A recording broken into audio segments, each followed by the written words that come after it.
Hi everyone, hope you're doing well from whenever you're watching this channel, depending on your time zone.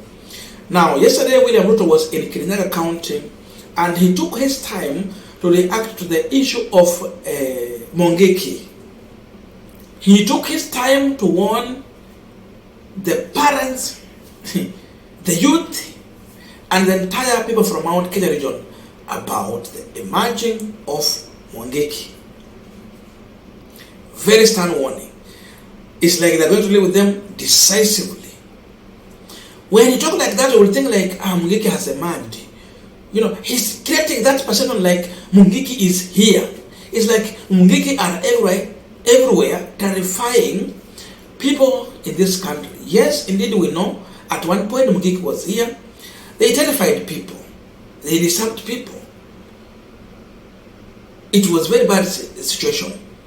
But reality is that this is just a mirage. It's a mirage, not something that you would think that it's true. They want to make it look like true. So it was Gachagua talking about it, now Ruto has joined it. And let me quote it, this is what he said. I want to tell the opposition, if you think Mungiki is so important, then take your children there. Naambia kina Martha Karua, anaambia kina Jeremiah Kioni, anaambia Uhuru Kenyatta, anaambia Raila Odinga, and other people. So Azimio la Umoja decided to respond to William Samoei Ruto because we know very well the youth who are being referred to as Mungiki are the same youth that Ruto referred to as hustlers during campaign. Hawa ni watoto wa mamboga, hawa ni watoto wale wa bodaboda, mtu ya bodaboda. Lakini leo wanaitwa Mungiki. The reason is that they are speaking their mind. And therefore they should not speak their mind, because once you are being viewed as a person who is against the government, wewe ni Mungiki. So we want to go through the response from Azimio, but before we go deep into that, just a quick request. For those who are watching and you have not subscribed, please consider subscribing. To our returning subscribers, I must say thank you so much. And again, to all our viewers, please give this video a thumbs up. Thank you so much, and back to this discussion. Let us read the response from Azimio to William Samoei Ruto. Press release. Planned crackdown on alleged Mungiki members. There are clear indications that the Kenya Kwanza administration is about to unleash brute and a deadly force of youth in central Kenya and part of Nairobi, whom it accused of being member of Mungiki. Without tabling any evidence whatsoever, the Mungiki has re-emerged and is engaged in criminal activities. Kenya Kwanza has embarked on a campaign of warning the sect of the dire consequences over illicit brew and non-existent protest marches, among other imaginary crimes. As a party, we wish to challenge Kenya Kwanza not to run away from responsibilities. The young people this administration now sees as Mungiki and other types of criminal are the same one it mobilized as foot soldiers for the now failed promise of economic revival. Those youth feel frustrated, betrayed, used and dumped. They are not criminals, but victims of fall down and a broken promise. These youth deserve a deal, not a gun and bullets. Kenya Kwanza must give those youth the jobs and the training they were promised during the campaign. Alternatively, Kenya Kwanza must admit failed and restore programs like Kazi Mtaani and the previous administration put in place to help those young Kenyans earn a living. They could also do this direct cash transfer in those difficult times, as it is clear the so-called Hustler Fund is not working for them despite the hype. Azimio la Umoja will not sit down and now this is a warning from Azimio la Umoja. And what the regime sought to the extrajudicial execution and enforced disappearance witnessed in the past in the name of fighting non-existing crimes. The country is in economic depression, with many families unable to cater for members. The time require creativity and empathy, not quick recourse to gun and bullets. Azimio la Umoja, One Kenya Coalition, 13th June 2023. That is the press release from Azimio in reaction to what William Ruto is planning to do. You would see Uhuru Kenyatta was a brave and a wise leader, because they say that, and Babu Owino once advised William Ruto,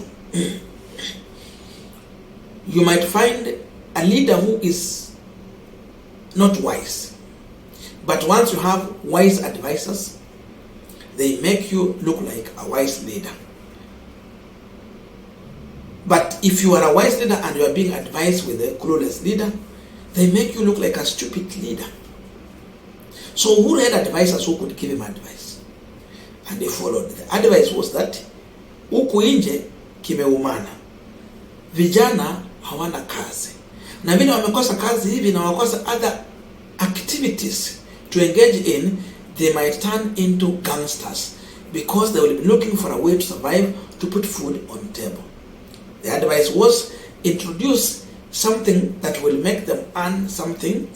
At least they can work 2 weeks in a month or 3 weeks in a month and get some food on table. And that was what breathed life into Kazi Mtaani. That's what brought about Kazi kwa vijana. That is what brought about the issue to do with the disbursement of some money here and there to the elders.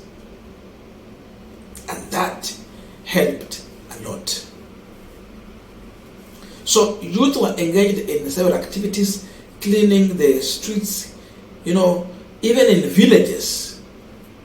I know of people who were earning something. They were working 2 weeks in every month, sometimes 3 weeks in a month, and they will get their money through M-Pesa. Hivyo tu.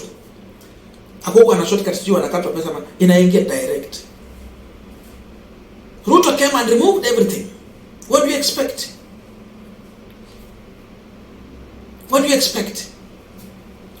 The truth is that when this government decided that it is time to go and frustrate the Kenyatta family, they called the youth from Mount Kenya region. They lied to them that they are going to give them land.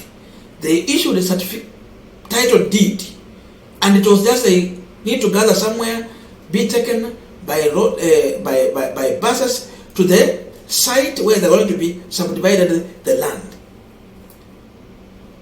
Na hii mambo ilikuwa inafanyika kwa hizo ofisi za kina nani? Gachagua. Kimani Ichung'wah said that. What happened? They called this youth they're referring to as Mungiki. They took them to Northland, ile shamba ya Mama Ngina Kenyatta, na matitle deed, and told them this is the land, Magota. So take land, subdivide, and it's yours. We saw them cutting down trees. We saw them trying to subdivide the land to occupy. Look on how this government has been playing with the mind and the feelings of the people, the hopeless people in this country. You plant fake hope in them. You frustrate them. Take them somewhere and tell them to take land as if they had taken the land legally from the Kenyatta and they're now handing over to the common Mwananchi. Look at that. Today, they're being called Mungiki because they discovered that this government was lying to them and it just played a game on them. Look at that. Because they're standing up in defense of Maina Njenga, a man who is now giving this government sleepless nights, they are now being referred as Mungiki. Maina Njenga is an ex-Mungiki leader, a reformed person, a man who is now focusing on politics, humanity, and leadership. You can't take him back. Even the Bible said, once you repent, you reform, you move on. Ruto anasema yeye ni mtu wa kanisa. Gachagua hivyo hivyo na bibi yake. Kwa nini wanaandama mtu mwenye amekuwa reformed, changed, and now preaching the gospel? So this is a way to silence the youth in the Mount Kenya region. When you see there is no food, when you see this government is not delivering, you can't wake up and speak. They are strangling you. So in Mount Kenya region, they will never come out and demonstrate. You try, you meet a bullet, because already they are preparing a perception that there is a Mungiki emerging in the Mount Kenya region. They silence you. During campaign, wewe ni hustler, wewe ni bodaboda, wewe ni mtoto wa mama mboga. Lakini saa hizi kwa sababu wanataka kuongea, they want to silence you. So with the bullet, and this is just a preparation. That's as me saying, no, stop it. Stop it. We can't allow